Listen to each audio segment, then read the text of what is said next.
3 साल पहले उत्तराखंड की 19 साल की बेटी का अंकिता का मर्डर हुआ था। ये आप में से बहुत लोगों को पता होगा और ये भी पता होगा इसके मर्डर में इन्वॉल्व 3 लोगों को आईपीसी सेक्शन 302 की तरफ से रिगरस लाइफ इम्प्रिजनमेंट की पनिशमेंट दे दी है। बट अभी इस केस में और एक नया ट्विस्ट आया है। इस केस में एक वीआईपी पर्सन की बहुत ज़्यादा चर्चा हो रही थी जिसका नाम किसी को पता नहीं था, बट अब वो न्यूज़ में उछल रहा है और वो नाम है बीजेपी की national general secretary Dushyant Gautam का। अब ये नाम कहाँ से आया, कैसे आया, किसने ये नाम बता दिया, इन सारे सवालों का मैं आपको जवाब दूंगा। बस एक ही सवाल का मैं जवाब नहीं दूंगा और वो है कि ये नाम अभी न्यूज़ में क्यों आया। मुझे पता है इसका जवाब, पर मैं आपको नहीं बताऊंगा बिकॉज मैं चाहता हूँ कि आप अपनी आंखें खुली रखें और दिमाग थोड़ा ठंडा रख के इंडियन पॉलिटिक्स और पार्टी पॉलिटिक्स की तरफ देखो। कभी भी किसी को चांस मत दो कि वो आपको मैनिपुलेट करे। ये जो केस है ना, इसकी लिटरली एक केस स्टडी बन सकती है, क्योंकि इस केस से आपको समझ आएगा कि ऑफिशियल पब्लिक रिप्रेजेंटेटिव बनने के लिए लोग क्या क्या कर सकते हैं। ये स्टोरी ध्यान से सुनना और समझना, क्योंकि थोड़ी सी कंफ्यूजिंग स्टोरी है, इसलिए आपको ज़रा दिमाग पे जोर डालना पड़ेगा, ज़रा सा क्या ज़्यादा ही जोर डालना पड़ेगा।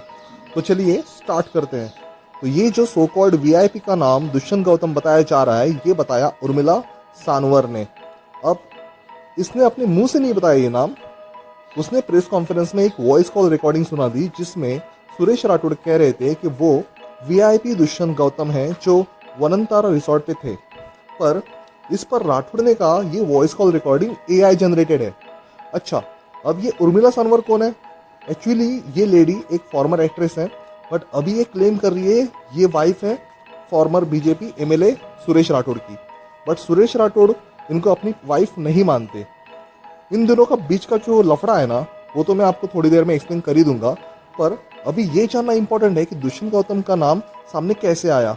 ये जो एक्ट्रेस है ना उर्मिला सानवर, इन्होंने कहा कि जब वो एक दिन सुरेश राठौड़ से फ़ोन पे बात कर रही थी तभी सुरेश राठौड़ ने उन्हें बताया कि वो so called VIP Dushyant Gautam है। अब इसके आगे आप जो सुनोगे उससे आपको समझ आएगा कि अभी इसी टाइम पे दुष्यंत गौतम का नाम इन्होंने क्यों बताया है। जो अगर आपको समझ में आया तो आप कमेंट में लिख सकते हो, या फिर अगर नहीं लिखना है तो मत लिखो, कोई प्रॉब्लम नहीं है। अब जो आगे की स्टोरी है वो है सुरेश राठौड़ और उर्मिला सानवर की। जब तक आपको इन दोनों की स्टोरी समझ में नहीं आएगी तब तक आपको पूरा झोल झपाटा समझ में ही नहीं आएगा।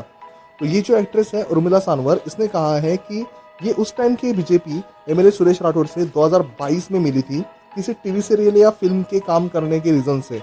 बिकॉज सुरेश राठौड़ का एक टीवी सीरियल प्रोडक्शन का भी बिजनेस है और ऐसे ही ये लोग मिलते रहे। फिर एक दिन सुरेश राठौड़ ने उर्मिला सानवर को देहरादून में कहीं पे लंच करने के लिए बुलाया था और इसी बहाने से सुरेश राठौड़ ने सानवर को उसके विदाउट नॉलेज ड्रग देकर रेप कर दिया। इस पर सुरेश राठौड़ ने कहा था कि ये सब झूठ है। वो तो ऑब्वियस सी है ना बात कि कोई भी बंदा ये नहीं कहेगा कि हाँ मैंने रेप किया है। पर इस पर सुरेश राठौड़ ने कहा नहीं, ऐसा कुछ भी नहीं है, ये औरत झूठ बोल रही है और बस मुझसे पैसे निकलवाने के लिए मुझे ब्लैकमेल कर रही है। और बाकी का चिवड़ा लहसुन वगैरह वगैरह सब कुछ इसमें उन्होंने बोला है, वो छोड़ो, वो इतना ज़्यादा इंपॉर्टेंट है भी नहीं। ओके, फिर आता है जून 2025 का वो दिन जब एलॉन मस्क भी ये बात सुन के पागल हो गए थे। उस दिन सुरेश राठौड़ और उर्मिला सानवर दोनों ने मिलके एक प्रेस कॉन्फ्रेंस रखी और फिर बताया कि हाँ हम दोनों ने 2023 में नेपाल जाके शादी कर ली। और ये शादी करने का रीज़न सुन के थोड़े टाइम के लिए तो मैं भी सोचने लगा था कि क्या मैं नॉर्मल इंसान हूँ या फिर मैं भी एलॉन मस्क बन गया हूँ। इस शादी का रीज़न सनवार ने प्रेस कॉन्फ्रेंस में नहीं बल्कि किसी दूसरे इंटरव्यू में बताया था कि राठौड़ के पास उनकी कोई वीडियो थी जो बता रहा था कि मैं इसे पब्लिक कर दूंगा और इस ब्लैकमेल से बचने के लिए उर्मिला ने राठौड़ से शादी कर ली। मतलब यहाँ पे ऐसा दिख रहा है कि उर्मिला को शादी नहीं करनी थी बट राठौड़ को करनी थी, जो खुद पहले से शादीशुदा है और उसकी वाइफ भी जिंदा है। मेरे को एक बात बताओ आप कि जिस बंदे को पता है कि ड्रग दे के सेक्स मिल सकता है, वो बंदा फिर सेक्स के लिए शादी क्यों करेगा? ऊपर से उसके पास उर्मिला की वीडियो भी है, ऊपर से उर्मिला अपने पहले पति को छोड़ चुकी है और ऊपर से शादी हुई भी नेपाल में है। मतलब एक शादी राठौड़ की इंडिया में, दूसरी शादी नेपाल में। तो आप इससे कुछ समझ पा रहे हो? आई होप आप समझ गए होंगे। बट लिटरली ये जो शादी का लॉजिक था ना, ये मेरे दिमाग में तो घुसा ही नहीं। आपके दिमाग में अगर घुसा होगा तो मुझे भी बता देना। अच्छा, अब आपको और एक इंटरेस्टिंग चीज़ बताता हूँ, ये बहुत मज़ेदार है। जैसे ही सुरेश राठौड़ ने बताया प्रेस कॉन्फ्रेंस में कि मेरी शादी हुई है उर्मिला सानवर से, वैसे ही बीजेपी पार्टी ने सुरेश राठौड़ को पार्टी में से 6 सालों के लिए निकाल दिया, बिकॉज इंडिया में पॉलीगैमी अलाउड ही नहीं है। As per uniform civil code ये एक क्रिमिनल ऑफेंस है। अब पार्टी को अपनी इज्जत बचानी थी, तो फिर पार्टी ने सुरेश राठौड़ को पार्टी से निकाल दिया। अब ये न्यूज़ जैसे ही सुरेश राठौड़ तक पहुंची कि इनको पार्टी से निकाल दिया है, वैसे ही सुरेश राठौड़ को रियलाइज हुआ कि अरे ये तो अपने साथ खेला हो गया। फिर राठौड़ ने कहा कि नहीं नहीं नहीं नहीं, नहीं मेरी शादी नहीं हुई है। जो फोटो आपने देखे थे हमारे शादी के, या जो मैंने दिखाए थे मेरे शादी के फोटो, वो एक्चुअली एक टीवी सीरियल या फिल्म के लिए ही निकाली थी, वो रियल नहीं है। मतलब भाई यहाँ पे समझ आता है कि पॉलिटिशियंस जनता को कितना चूज समझते हैं।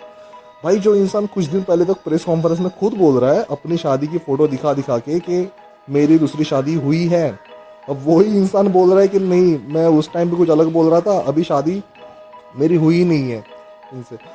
तो वो तो बस एपिसोड के लिए फोटो निकाले थे। मुझे तो लग रहा है कि राठौड़ का उस दिन भी सेक्स का कुछ प्लान होगा, इसलिए राठौड़ ड्रग्स लेके आया होगा। और हो गया उल्टा कि भाई राठौड़ ने वो ड्रग्स खुद ले लिए, फिर राठौड़ को जैसे बोल दिया। ऐसा हो सकता है शायद से। ओके जोक्स अपार्ट, बट क्या पता ऐसा हो भी सकता है, इनका भरोसा नहीं है। ओके तो ये लोग लिटरली यार कुछ भी बोलते हैं। तो मतलब तो तुमको डायरेक्टली पब्लिक सवाल पूछने नहीं आ रही है तो तुम जो मन में आए वो बोल देगे क्या। ऊपर से राठौड़ ने कहा कि उर्मिला उन्हें पिछले 2 साल से ब्लैकमेल कर रही है पैसों के लिए। इस पर उर्मिला ने भी एक और वीडियो बनाया और कहा कि राठौड़ ने मुझे सेक्सुअली हैरेस किया है। ये कुछ बहुत ही अलग ही झगड़ा है, अलग ही लफड़ा है कुछ। कि उर्मिला बोल रही है कि सेक्सुअल हैरेस किया है 2 साल से, और राठौड़ बोल रहे हैं कि 2 सालों से पैसा मांग रही है, ब्लैकमेल कर रही है, कुछ अलग ही है इनका। ओके बट मेरा एक क्वेश्चन है कि अरे पर आंटी तुम्हारी तो शादी हुई थी ना राठौड़ से, तो काहे का सेक्सुअल हैरेसमेंट? दिखाना अपना मैरिज सर्टिफिकेट सबके सामने। भाई आपको ये सब सुन के लग रहा होगा ना कि ये 3 साल के छोटे बच्चों का झगड़ा चल रहा है, क्योंकि जब मैं आर्टिकल पढ़ रहा था तभी मुझे भी यही लगा था। अब आगे इसमें और एक ट्विस्ट है कि सुरेश राठौड़ की बेटी ने भी एलिगेशंस लगाए हैं उर्मिला के ऊपर एक्सटॉर्शन के, और कहा है कि उर्मिला ने उससे भी धमकी दी है कि वो उसके कुछ ऑब्जेक्शनेबल फोटोज ऑनलाइन कर देगी, और वो ना करे इसीलिए उर्मिला अब सुरेश राठौड़ की बेटी को ब्लैकमेल करके पैसे मांग रही है। अब मेरा यहाँ पे एक क्वेश्चन है, ये भाई सुरेश राठौड़ की बेटी के फोटोज उर्मिला के पास आए कहाँ से? अगर राठौड़ की बेटी सच बोल रही है तो, और ऐसे फोटो उसके निकाले किसने, कहाँ निकाले, क्या उसने खुद वो निकाले थे? और अगर निकाले थे तो उर्मिला के पास वो पहुंचे कहाँ से? और सबसे इम्पोर्टेंट क्वेश्चन, अरे ऐसे फोटो निकालते ही कि वो जिसकी वजह से तुम्हें कोई फ्यूचर में जाके ब्लैकमेल कर सके। और भाई फॉर्मर एमएलए की लड़की है वो, जिसका फिल्म प्रोडक्शन का बिजनेस है, जो एक गैस स्टेशन का मालिक है, जो बंदा नेशनल प्रेसिडेंट है श्री गुरु रविदास अखाड़े का, उसके बेटी का कोई भी बंदा ऑब्जेक्शनेबल फोटो ले सकता है क्या खुद से? इतना हलवा है क्या ये सारी चीजें? और एक बात बताओ, ये उर्मिला सनवर जो भी है ना, ये भी कोई दूध की धुली नहीं है। इसके ऊपर पिछले 2 साल में 10 पुलिस केस हो चुके हैं, उसमें से 4 केस आईटी एक्ट के अंडर है, 6 केसेस और है जिसमें से कुछ ट्रांसमिटिंग ऑब्सक्यूर मटेरियल की केसेस हैं। इसका सिंपल वर्ड से मीनिंग ये है कि अश्लील साहित्य को किसी को भेजना या पब्लिक डोमेन में पब्लिश कर देना। ओके फिर कुछ केसेस है एक्सटॉर्शन के ऊपर, और लोगों के रिलीजियस सेंटिमेंट्स भड़काने का भी इनके ऊपर चार्जेस लगे हैं। तो जिसमें से एक एग्जांपल है जब उन्होंने भगवान वाल्मीकि के ऊपर कुछ अभद्र कमेंट्स किए थे, इसकी वजह से वाल्मीकि कम्युनिटी के लोगों के सेंटिमेंट्स हर्ट हो गए थे। बट मजे की बात यह है कि इन सारे केसेस में ये अभी तक अक्यूज्ड है, किसी भी केस में अब तक इसे कल्प्रिट डिक्लेयर नहीं किया है। और फाइनली स्टोरी आती है दुष्यंत गौतम की। देखो इन्होंने सिंपली क्या किया, ये सीधे गए पुलिस के पास, फिर फाइल की एफआईआर, और उसके बाद इनका ट्रायल चला दिल्ली हाईकोर्ट में। हाईकोर्ट को पता चला कि दुष्यंत गौतम के ऊपर जो एलिगेशंस लगे हैं उसके कुछ एविडेंस ही नहीं मिल पा रहे जो ये प्रूव कर सके कि अंकिता भंडारी के मर्डर के दिन उस रिसोर्ट पे जो दुष्यंत गौतम है वहाँ पे प्रेसिडेंट थे। फिर हाईकोर्ट ने क्या किया, कांग्रेस और आम आदमी पार्टी से कहा कि जो भी तुमने एलिगेशंस लगाए हैं और दुष्यंत गौतम के ऊपर, और इसके बारे में तुमने जो भी सोशल मीडिया पे पोस्ट किया है वो सब हटाना पड़ेगा, और अब दुष्यंत गौतम इस केस से बाहर है। पर भाई मेरा एक क्वेश्चन है दुष्यंत गौतम से भी कि तुम्हारे ऊपर इतने बड़े एलिगेशंस लगे हैं, अगर वो सच में फॉल्स एलिगेशंस हैं तो करो ना डिफेमेशन का केस उर्मिला के ऊपर, और बता दो पूरे इंडिया को कि तुम उसमें इन्वॉल्व नहीं हो। बट मैं ये भी ऐड करूंगा कि दुष्यंत गौतम ने खुद कहा है कि अगर मेरे खिलाफ कोई भी सबूत मिला और प्रूव हुआ कि मैं इस केस में इन्वॉल्व था, तो मैं पॉलिटिक्स और अपनी सोशल लाइफ दोनों को छोड़ दूंगा। अब ये पढ़ के मेरे दिमाग में एक क्वेश्चन आया है कि सर, अगर आप सच में गिल्टी प्रूव हो जाते हो ना, तो वैसे भी आपको पॉलिटिक्स और सोशल लाइफ छोड़नी पड़ेगी, बिकॉज आप उस टाइम पे जेल में होंगे।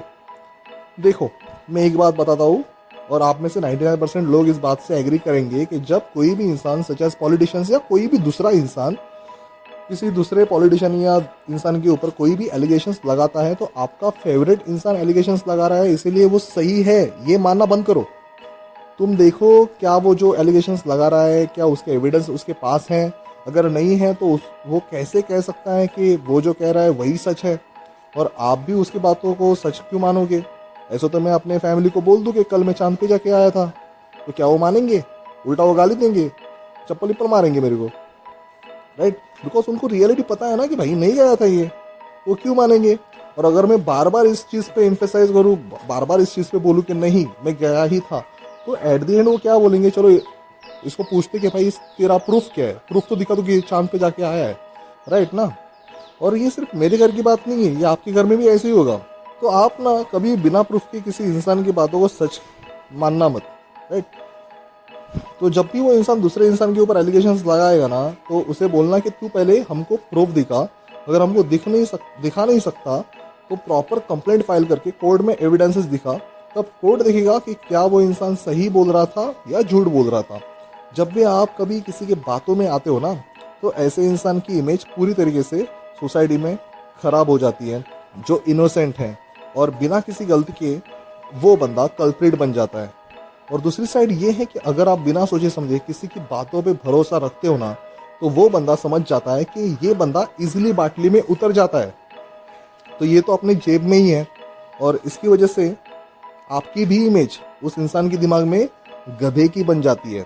तो अब से अपने आप को दूसरों के दिमाग में गधा बनाना बंद करो। अब मैं आपको कुछ ऑप्शंस देता हूँ, आप बताओ कि इसमें से कौन सा ऑप्शन सही आंसर है। और अगर आपको लगता है कि ऑप्शंस कम है, तो आप अपने ऑप्शंस भी कमेंट सेक्शन में ऐड कर सकते हो। तो फर्स्ट ऑप्शन है, क्या सच में आपको लगता है दुष्यंत गौतम इन्वॉल्व है अंकिता भंडारी के मर्डर केस में। सेकंड ऑप्शन है, क्या आपको लगता है कि दुष्यंत गौतम को कोई उनको उनके पोस्ट से हटाने के लिए ये सब कॉन्स्पिरेसी कर रहा है। तीसरा ऑप्शन है, क्या उर्मिला सनवर सच बोल रही है। चौथा ऑप्शन है, क्या सुरेश राठौड़ सच बोल रहे हैं। नेक्स्ट ऑप्शन है, क्या इलेक्शन को या किसी और सेल्फिश एजेंडा को दिमाग में रख के अंकिता भंडारी के मर्डर केस का टॉपिक उठाया गया है, या फिर कोई सिर्फ अपनी पॉलिटिक्स चमकाने के लिए अंकिता भंडारी को उसके डेथ के बाद भी यूज कर रहा है। चलो एक और ऑप्शन देता हूँ मैं आपको, क्या उर्मिला सनवर बीजेपी को बदनाम करने के लिए ये सब खुद कर रही है किसी के ऑर्डर की वजह से।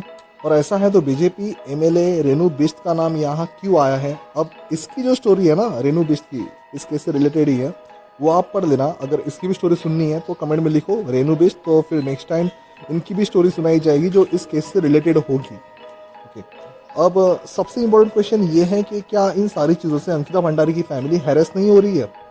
हम ऐसी न्यूज़ देखते हैं, पढ़ते हैं, और फिर उसके ऊपर शाम को ड्रिंक्स लेते हुए डिबेट करते हैं, फिर घर जाके खाना खा के सो जाते हैं। उसके बाद नेक्स्ट मॉर्निंग में कुछ भी याद नहीं रहता कि कल क्या हुआ था। पर उस फैमिली के बारे में सोचो जिसने अपनी 19 साल की बेटी की अर्थी को कंधा दिया है, और अब उसके जाने के बाद भी लोग उसका नाम यूज करके उसके फैमिली को नोचते हैं। मुझे ज़रा भी शौक नहीं लगेगा जब पता चलेगा कि अंकिता भंडारी की फैमिली ने इस हैरेसमेंट से परेशान होकर सुसाइड कर ली है।